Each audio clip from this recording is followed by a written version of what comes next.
हाय सांग मैंने मोर आदास किचन को आपण मानक स्वागत। आसतु सुजी गुलाबजामु बनइबा।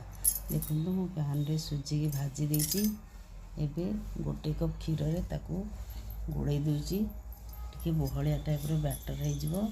देखु एवं मो बैटर टी हो जाइए ताकू प्लेट को मु काढ़ी दूची ठंडा हवा को। देखु ताकू ठंडा हवा को गोटे साइड रखिदेली। एवं सीरा बसैबी। देखु गोटे कप पानी नेली 2 कप चीनी पकई देची फुटिया छादी एपटे गुजराती गुंड छेचिकी तादे मुझे पकई दूची।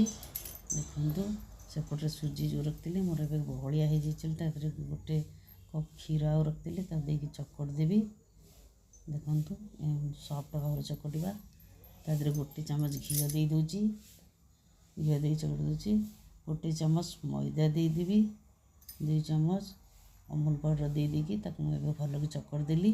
देखु एबे साइड रखिदेली। एबे हाथ में मोटे घी दे ताकू गुड़ा टाइप गोल टाइप करदेली। देखु मोर ए सबुतिक हो जाइए।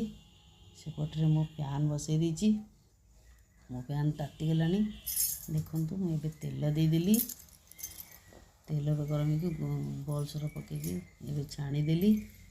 देखु ये आसला प्लेट रे काटदेली।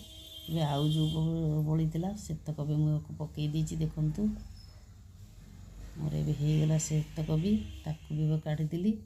सेपटे सीरा जो रखी तादे मुझे बल्स गुड़ा पकई दूची।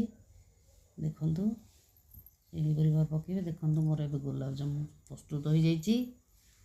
जदि रेसिपी आपण मानक भल लगे तेरे लाइक करेंगे, शेयर करेंगे, कमेंट करी जणाइबे। रहुची नमस्कार। पुणी देखा आउ एक नुआ वीडियो रे।